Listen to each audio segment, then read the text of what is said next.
All right. Hello, everyone. Welcome to today's webinar, Meditation 101. Before I turn it over to Coach Katie Jo to get started, just a couple of items to take care of. We will have time for questions at the end of the presentation, and you can type those into the question box on your control panel. We will be posting a recording of the webinar online, but if you would like a copy of the presentation in PDF format, or if your question does not get answered today, please email our support inbox, which will be shown at the end as well. All right, I will let Katie Jo take it over from here. Awesome. Thank you so much, Coach Shelby. I am really excited for our presentation today. This is one of my favorite subjects. I actually had a little bit of trouble condensing everything that I wanted to tell you guys into 30 minutes, but I think that I got us there. So this is our agenda. There is a lot that we're going to talk about today. We're going to start with one of the main points that I want to make, and that is what meditation is not. Then we'll talk about what it actually is. We'll brief over the history of meditation. We'll discuss the types of meditation and how to meditate. I'm going to show you how we like to meditate at Health Check 360. And then we'll talk about why to meditate, what the science tells us about meditating. We're going to bust some meditation myths, talk about how meditation impacts your Health Check 360 biometrics. I'm going to give you some resources, and then we will end with a challenge. So let's go ahead and get started right away. I'm going to start with the elephant in the room. I think that there is definitely a stigma associated with meditation, unfortunately. And I think a big reason for that is for a lot of people, when they think about meditation, they might think of images like this or images similar to this, and think that meditation is only for people, that look similar to this image, which is just completely not true. And let me say that meditation absolutely can look like this, and there's certainly nothing wrong with it looking like this. But I'm also here to tell you that your meditation practice does not have to mean sitting down with your legs crossed. Your hands don't have to be in any sort of specific position. You don't have to wear beads. You don't have to hug any trees. You can wear your shoes. Meditation is really beneficial for anyone. That being said, you all can probably guess what all of these people listed here have in common. That is correct. They all meditate. And typically, I wouldn't put so much information and text on one slide. But that's exactly the point that I wanted to make. All of these people listed here do meditate. I'm not going to read all of these names. You can take a look over them. Hopefully there are some names here that surprise you.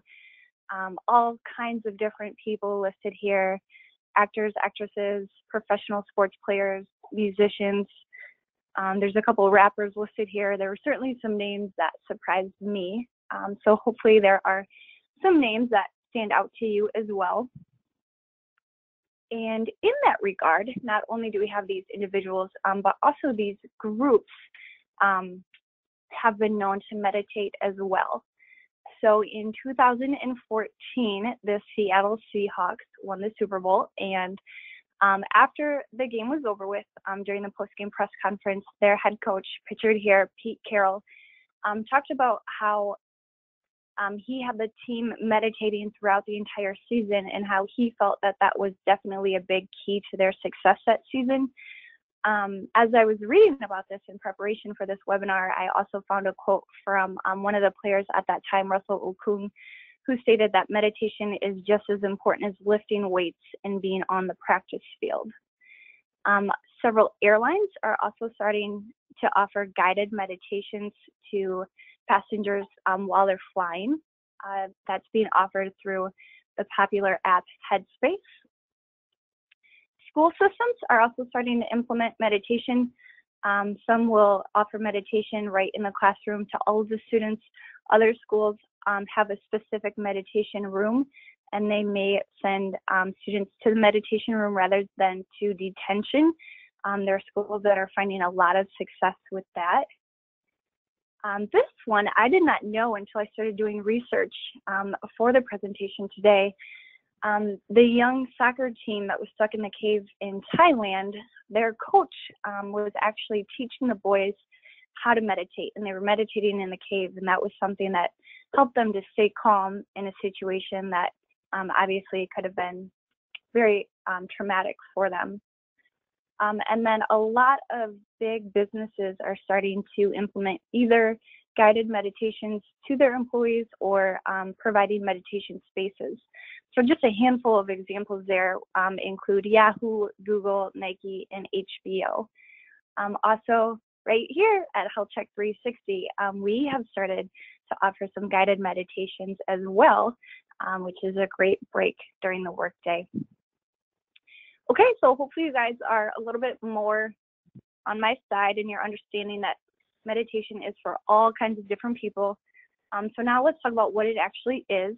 So there are all kinds of different definitions out there. This is a definition that I found in a medical dictionary that I liked. So it states, meditation is a practice of concentrated focus upon a sound, object, visualization, the breath, movement, or attention itself in order to increase awareness of the present moment, reduce stress, promote relaxation, and enhance personal and spiritual growth. So one reason that I really like this definition is that it shows us that there are many different ways to meditate and that there are many different reasons to meditate. And again, just to kind of simply summarize what meditation is, it's basically practicing focusing our attention. So now just a real brief history on meditation. It's been around a really long time, estimated to have been around for approximately 5,000 years. Today it's 2018. So if we think about 5,000 years ago, that was a really long time ago. The first records of meditation were found to be from 1500 before Common Era. The first meditation hall opened in Japan in 653 Common Era. And so these teachings that stemmed in the eastern part of the world started traveling here to the western part of the world in the 18th century. TM, which is a specific type of meditation that we will discuss on the next slide, began to become really popular in Europe and the Americas in the 1960s. The Beatles were actually trained in transcendental meditation. I'm guessing that most on the webinar today, or if you're listening in the future, you know who the Beatles are. In 1979, John Kabat-Zinn founded and opened the mindfulness-based stress reduction program at the University of Massachusetts. He has absolutely been a pioneer in researching meditation, mindfulness, stress reduction. So I think this is a really important bullet. If we kind of go back to thinking about that stigma associated with meditation, I think a lot of people kind of have this perception that meditation hasn't been around in our country for very long, but it has been around and it has been studied here, since the 60s. So I don't think it's a phase. I think it's here to stay, especially with some of the research that is being done more recently. Now we're able to do more advanced studies. We have more advanced technology. We're able to use MRI scans of the brain to study meditation. And so with that method in 2011, a study done at Harvard found that meditation can change the structure of our brain. This was a huge breakthrough study because leading up to this point, it was thought that our brains didn't change after a certain age, but now we know that we can essentially rewire our brains via meditation. We can grow specific parts of the brain while we can reduce the size of the parts of the brain that control our fight and flight response, fight or flight, I should say. And then in 2014, the world's first drop-in meditation studio opened here in the United States in Los Angeles. Okay, so now we're gonna move into the good stuff. We're gonna, talk about the action, how to meditate. And so again, coming back to our definition, remember that meditation is basically focusing our awareness. So there are so many different ways to do that. So let me tell you that what I'm going to show you on this slide is absolutely not an all-inclusive list. I'm just going to go over a handful of the most popular types of meditation. So the first is guided, and if you're a beginner, this is definitely where I would recommend that you start. And there are different ways to do a guided meditation. It might be through an app. It might be through the Health Check 360 blog. We have some guided meditations there. It might be a YouTube video. It might be going to a class. So different ways to do that. Mindfulness meditation. This is something where you are focusing, being mindful of, and again, something that you can do in all kinds of different ways. You might focus being mindful of your breath. You may focus being mindful of the meal that you're eating. So only eating your meal, thinking about where it came from, the taste, the texture, how it smells, versus trying to do a whole bunch of other things at once. Loving kindness, this is also referred to as metta meditation. And so with this type of meditation, you are focusing on basically having well wishes for yourself and for others. Sound meditation, I think, is pretty obvious what that means. You're focusing your attention, again, on any sort of sound. It could be a sound that you use through an app. It could be sitting outside and listening. It could be listening to a song and meditating to that song. Body scan meditation, this is a great one to do right before bed, as it can be really relaxing. So with this, basically you would start at your toes and focus your attention and your awareness on your feet, and then your calves, and then your upper legs, and then your hips, and then your core, and you move your way up from the bottom of your body up through the top. And so with that, it's really helpful if you flex the muscle that you are focused on and then relax it. That can help to relieve tension in the body, and therefore, again, making it a great one to do right before bed. TM, or transcendental meditation, this is a specific type that there has been a lot of research done on this. And this uses a mantra, which is a word or a group of words that you repeat and you focus on throughout your meditation. So your mantra can literally be anything. It can be something that you find online or something a friend tells you. It could also be something that you make up on your own. You know, if in the morning you wake up and you're kind of waking up on the wrong side of the bed, you're not very excited about your day, you can make up a mantra of simply, I'm going to have a great day. Kundalini, this is one type of meditation that is more spiritual. It's something that I've heard the word a lot more recently. A lot of celebrities are getting into Kundalini yoga and meditation. So basically the premise with this one is it's believed that there is a specific type of energy that's held at the base of our spines. And with Kundalini yoga and meditation, the idea is to release that specific type of energy. And then finally, the last type of meditation that we'll talk about today is moving meditation. So again, you don't have to sit at all to meditate. You can meditate from any position. So you can meditate while exercising. Nike has actually recently partnered with Headspace to offer guided mindful runs. So if you have the Nike Run Club app, which is free, if you look through their guided runs, you can scroll down and find a handful of different mindful runs. Also using a labyrinth, if you're not familiar with what that is, I have a photo on the next slide. And also not just running, but I would like to also say any sort of exercise. So especially anything aerobic where you're moving your body, that can certainly be meditative. So I always like to give you guys examples of how we walk the walk here at Health Check 360. Here is that photo of a labyrinth that I promised you, and that is our very own Coach Ashley there. She actually found this labyrinth really close to our headquarters in Dubuque, Iowa. And I found a really awesome website where you can put in your zip code and it will tell you, it will list any labyrinths in your area. So when Coach Shelby posts this recorded webinar to our blog, I'm going to have her also post that website. A lot of us use an app to guide us through our meditations. Coach Melanie likes to meditate on her morning walks. She has a toddler. And so that walk is one of the only times of the day where she kind of gets that quiet time. So she utilizes that to fit in her meditation.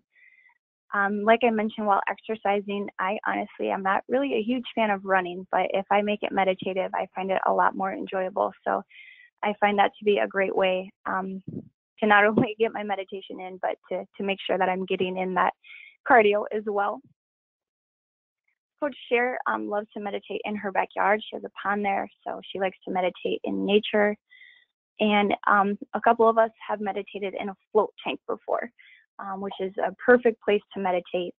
If you're not familiar with that is, that's something we could do a whole nother webinar on, but basically you are in a tank floating in salt water, and your senses are all deprived. It's really dark in there. It blocks sound. So that is a perfect place to meditate. So if you are wanting more information on that, I would just encourage you to Google float tank near me and see if there are any resources there available in your area. All right, so now let's get to the good stuff. We know what meditation is not, what it is, how to meditate. Maybe you're thinking, why should I care? Why, what's the hype about? So this is a slide that I could spend all day on. I could bury you guys with research and stats and information, but I'm not going to do that to you. I'm going to keep things pretty high level here.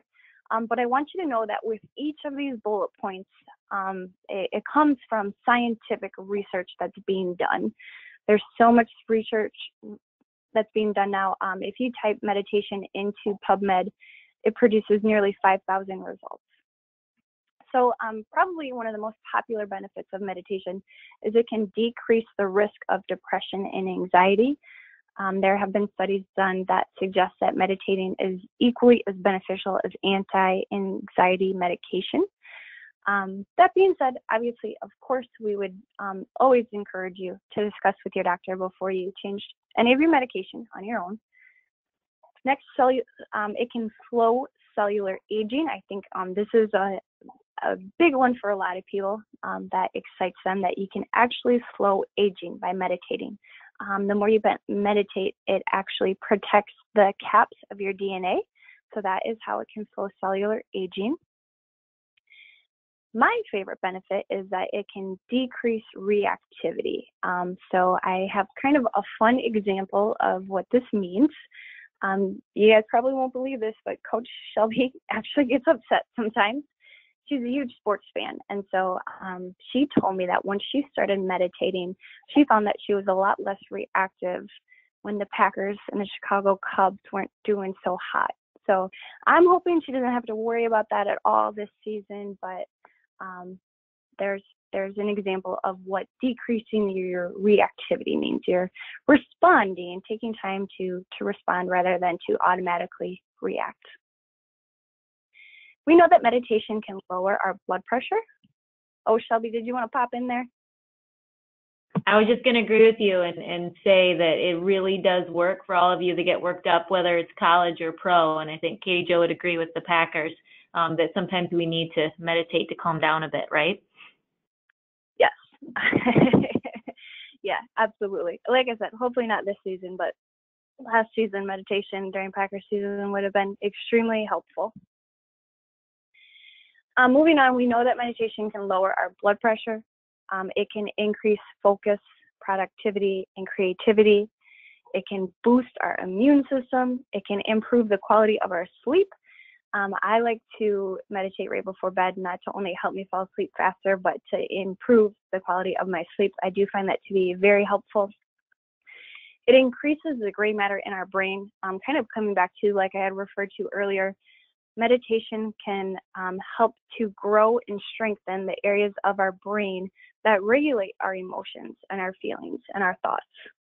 It can reduce inflammation. We know that inflammation is the root cause of all kinds of chronic conditions.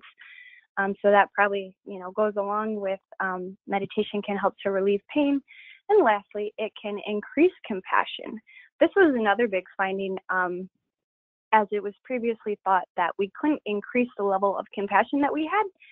It was believed that we kind of had a sub point and there wasn't a way to increase it. But Specifically, the metta or the loving kindness meditation, we now know can actually increase our level of compassion. So lots and lots of great reasons to meditate.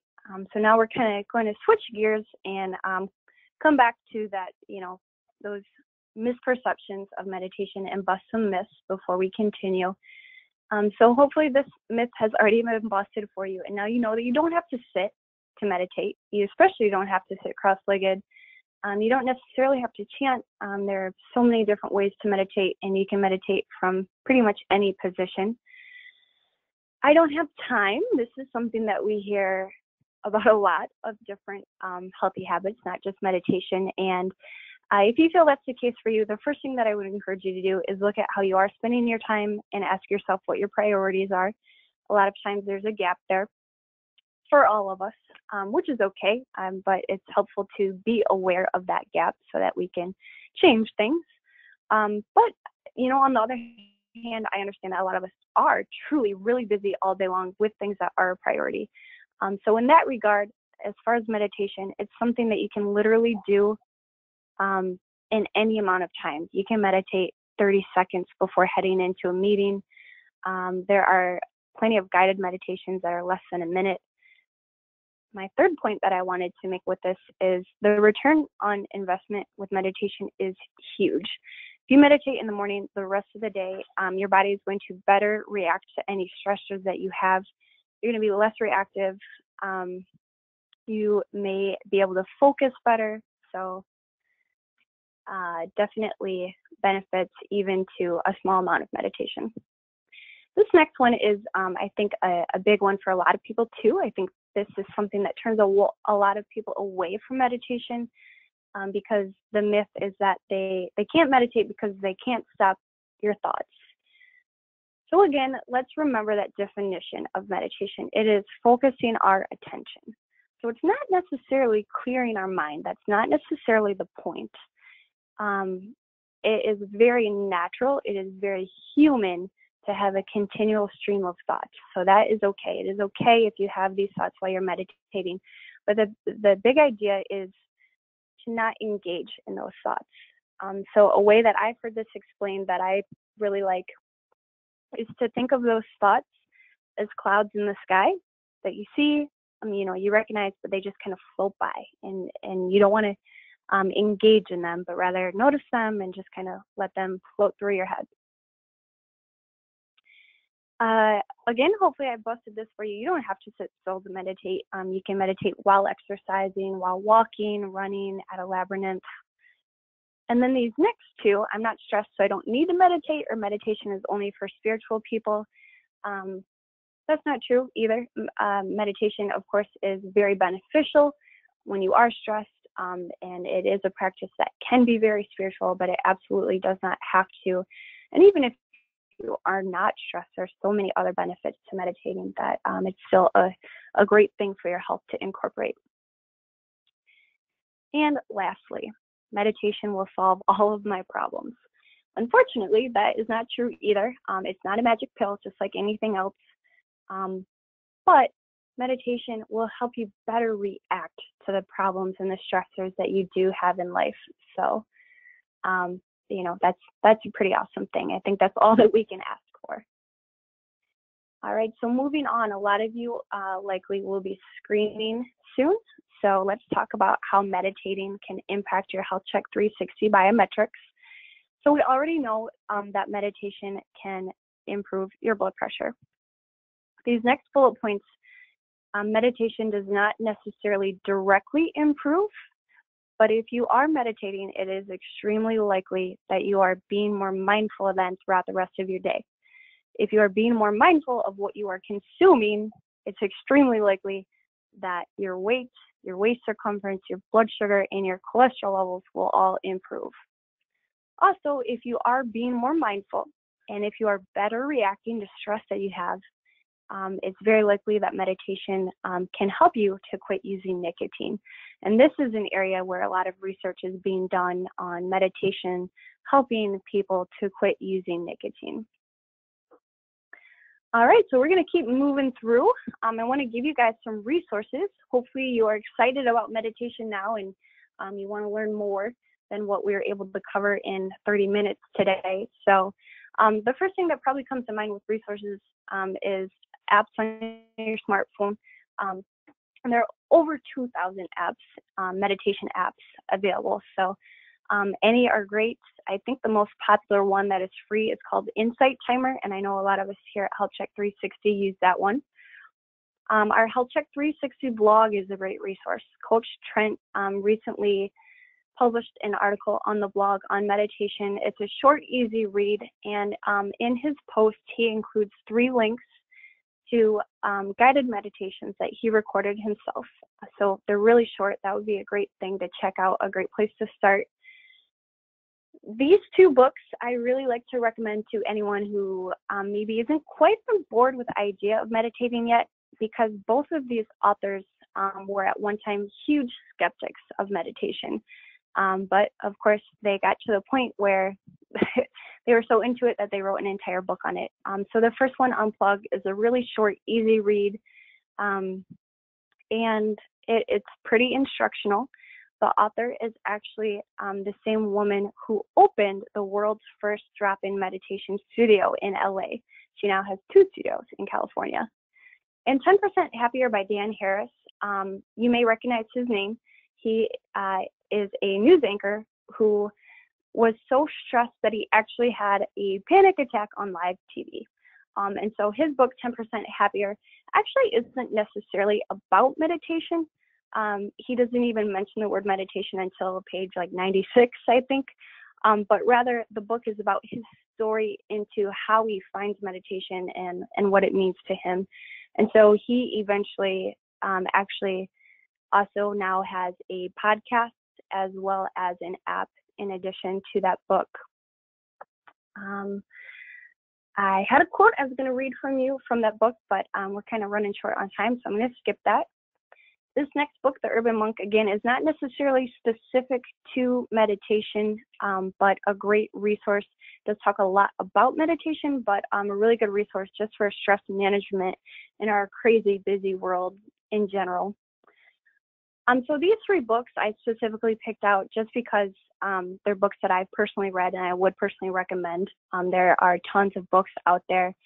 And that being said, I also wanted to include these 3 authors here. Each of these 3 have written a lot of books out about meditation. So if you're wanting to learn more, any books by these authors would be a great resource as well. That last name, Jon Kabat-Zinn, again, he was the one that founded mindfulness-based stress reduction back in the 70s. So he's been studying it for a really long time. All right, so I want to finish with giving you guys a challenge. I would love for you to set a goal related to meditation. So at this point, there's no specific recommendation as far as frequency. So I encourage you to assess where you're at and improve from there. If you're not meditating at all, get started. If you are meditating but you're not consistent, maybe make it a goal to be consistent.